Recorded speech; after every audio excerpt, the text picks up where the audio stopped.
The paint on the ceiling of my room had started to crack sometime around the third month.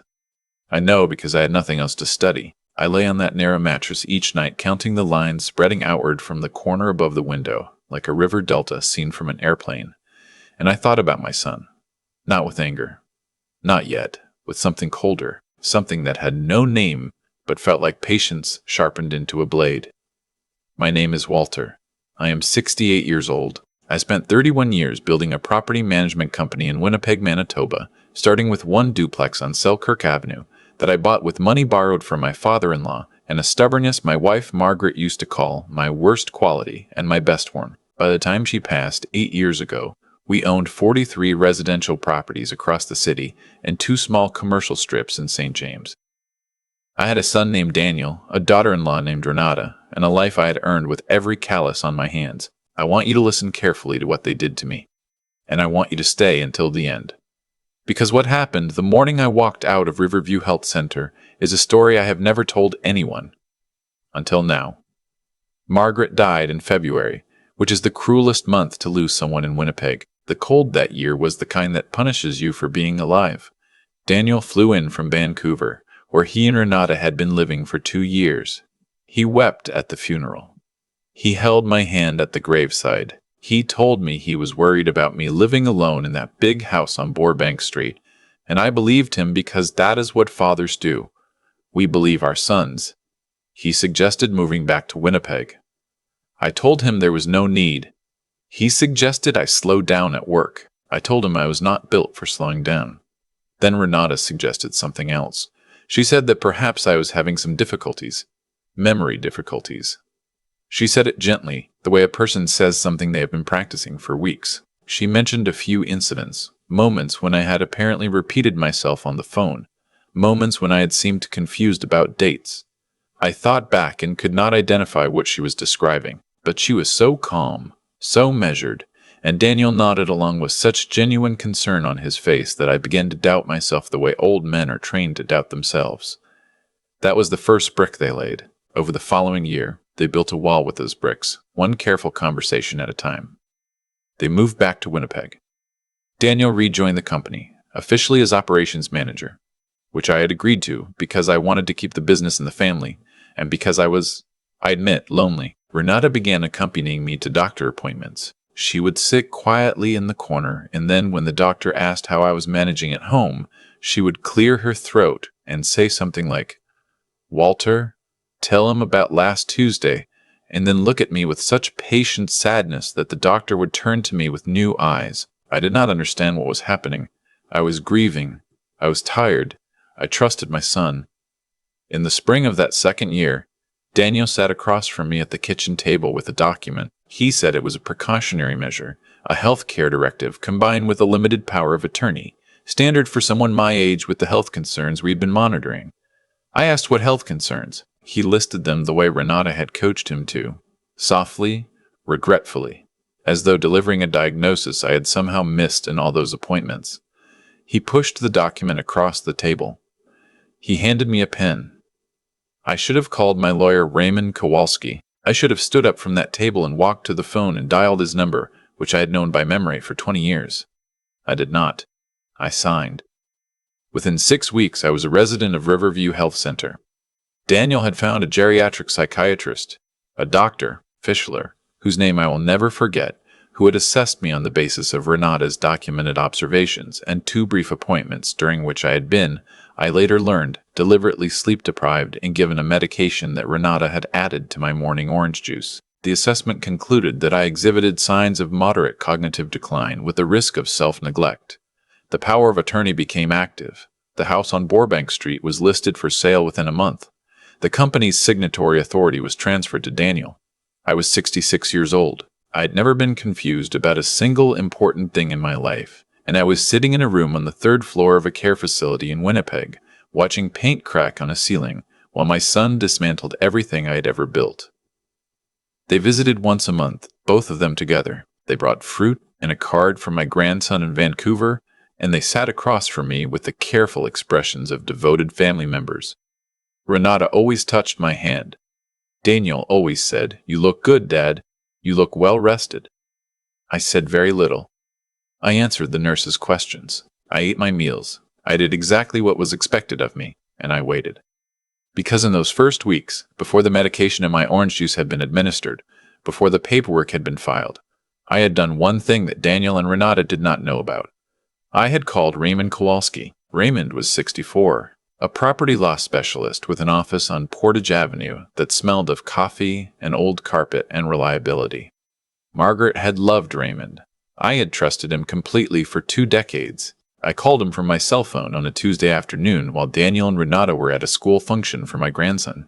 I told him I needed to speak with him privately, urgently, and that I needed whatever we discussed to remain between us until I told him otherwise. Raymond had known me long enough not to ask why. He came to Burbank Street the following morning. I told him everything I suspected, that Renata was building a paper trail, that Daniel was being used, or was willing, that something was coming and I did not know its exact shape, but I could feel its outline, the way you can feel weather in an old injury. I told Raymond what I wanted to do, and he sat in Margaret's chair in the living room for a long time without speaking. And then he said, "Walter, if you're right, this is elder financial abuse, and if you're wrong, you've lost nothing by preparing."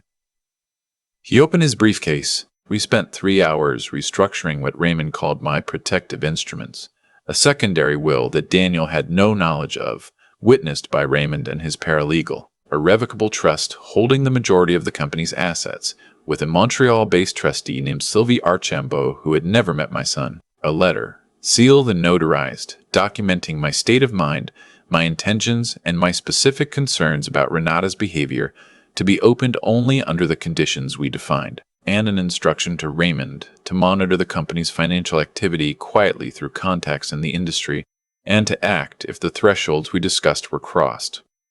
I had not told Daniel about any of Raymond's role in the company's founding documents. That had been between Margaret and me, a quiet arrangement she had insisted on years before, when she had simply said, "You need someone watching the back door, Walter, always."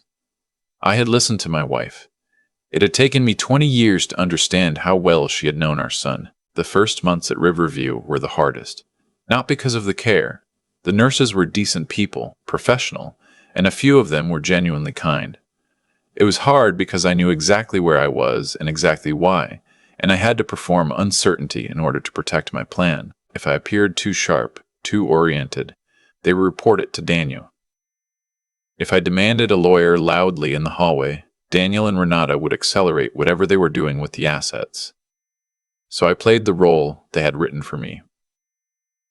I shuffled a little. I smiled vaguely at questions. I let them believe the story they had told. In my room, at night, I was entirely myself. Raymond sent messages through a nurse named Helen who had a sister in his building and who, after a single carefully arranged conversation, understood enough to carry a sealed envelope once a month without asking questions. Helen was 43. A union shop steward, a woman with a face that had learned long ago to show nothing in hallways. I trusted her immediately. She reminded me of Margaret. The envelopes told me what was happening. Daniel had sold the house on Burbank Street for $840,000. He had refinanced 3 of the rental properties to pull out equity. He had dissolved the company's operating partnership with a building contractor on Pembina Highway, a partnership that had been quietly profitable for 11 years, and had taken a consulting fee for the dissolution that Raymond described in his careful language as difficult to justify at arm's length. Renata had quit her job and was described in social media posts as a property entrepreneur. They had bought a house in River Heights, the good part of the city near the school their son attended. I read each envelope and then burned it in the small sink in my bathroom, using the long matches they left for the electric candles some resident had left behind. I slept 6 hours a night. I ate everything on my tray. I was the most quietly furious man in the province of Manitoba, and no one in that building knew it. My grandson visited alone once, in the 2nd year. His name is Tyler. He was 14, and he had his mother's eyes, and I allowed myself to hope, not her character. He sat in the chair beside my bed and said nothing for a long time, and then said, "Grandpa, do you know who I am?" And I looked at him steadily and said, "You are Tyler James Cabrin. You were born on April 9th in Vancouver General Hospital. Your favorite hockey team changes every time your father changes his opinion. And your grandmother used to say you had the most honest face in the family." Tyler stared at me. Then he said, very quietly, "You're not sick, are you?" It was not a question. I said nothing. He looked at the door, then back at me, and he said, "I'm going to be 18 in 4 years." I told him to take care of himself and to study hard. He left, and I heard him crying in the hallway, which was the hardest moment of all of it. Harder than the ceiling, harder than the paperwork, harder than sleeping in a room that was not mine. I added 4 years to my patience, just in case. As it turned out, I needed less than 2. The conditions Raymond and I had set were triggered in March of that year. Daniel had attempted to sell the largest commercial property, the Strip on St. James, which held 4 tenants including a pharmacy that had been there for 19 years, without clearing the transaction through the trust structure we had embedded in the title 3 years before his mother died. The Montreal trustee, Sylvie Archambault, had been notified automatically by Raymond's firm the moment the listing appeared. She had sent a cease and desist to the buyer's real estate agent within 48 hours. The sale collapsed, and Raymond, who had been waiting for exactly this kind of overreach, filed the application that set everything else in motion.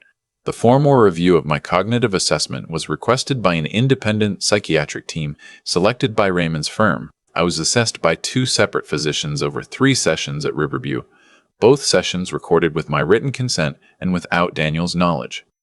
The results were presented to the court without drama, no significant cognitive impairment, no evidence of the progression that Dr.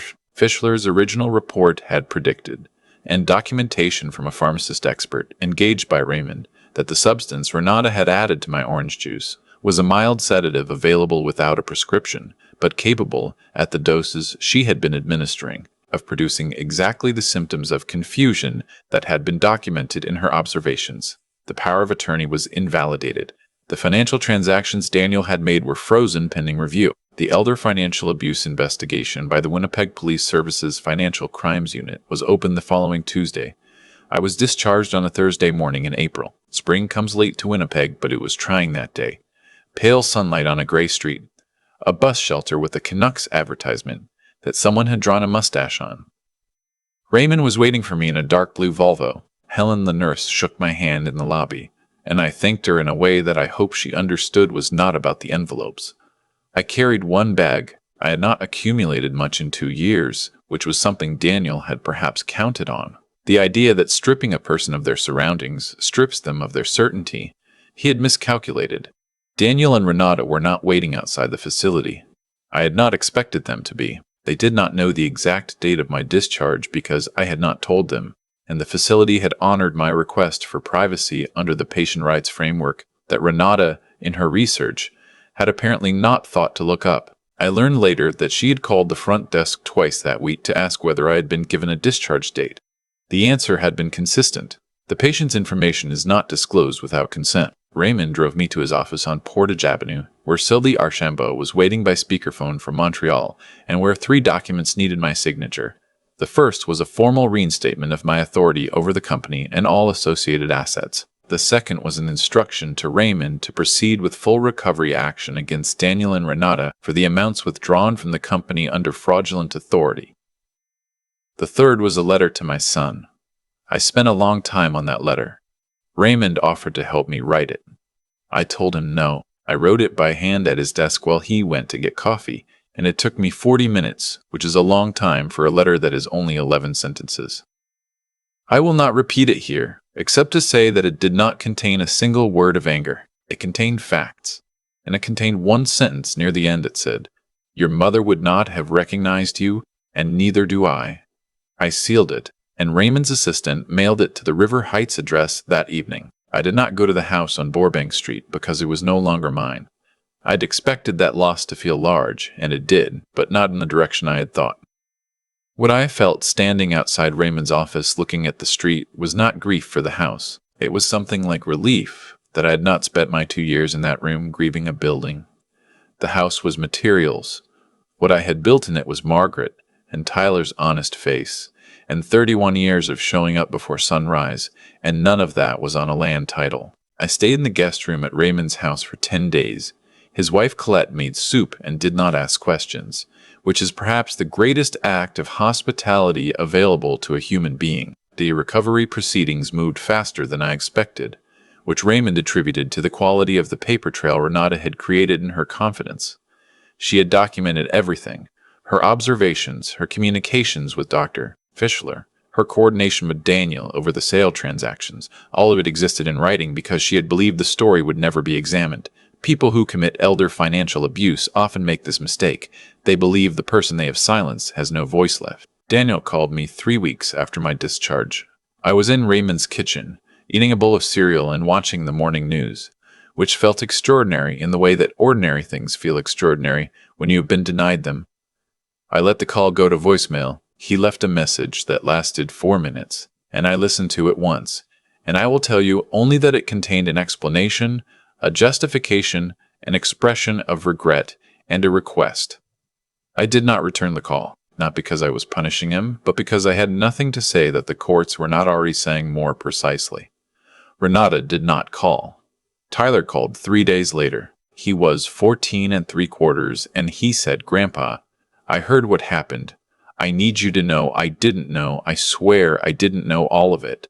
And his voice was doing what 14-year-old voices do when the adults in their life have collapsed the floor beneath them. I told him I believed him. I told him that what had happened was between his parents and me, and that it had nothing to do with him and would never change what I thought of him. I told him his grandmother had loved him more than he would understand until he was much older. He was quiet for a while, and then he said, "Can I come see you sometime?" I said yes. I meant it. The company's assets were substantially recovered over the following year through the civil proceedings. 3 properties that Daniel had sold were beyond recovery. The buyers were clean purchasers, and the law protects them appropriately. But the equity that Daniel had withdrawn was subject to a court order for repayment. The River Heights house was assessed. A payment schedule was established. I will not pretend that every dollar was returned, because that is not how these things work. But enough came back that the company survived, and I was able to rehire the staff Daniel had laid off, and the pharmacy on the St. James Strip renewed its lease for 5 years. Dr. Fischler's case was referred to the College of Physicians and Surgeons of Manitoba.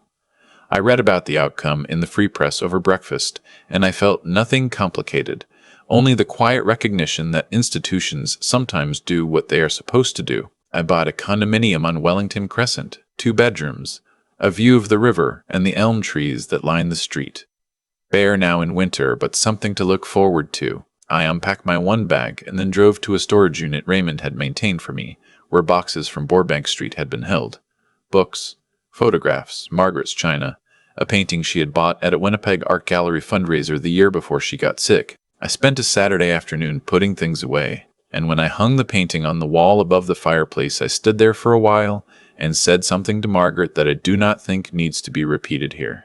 I have not heard from Daniel since the proceedings concluded.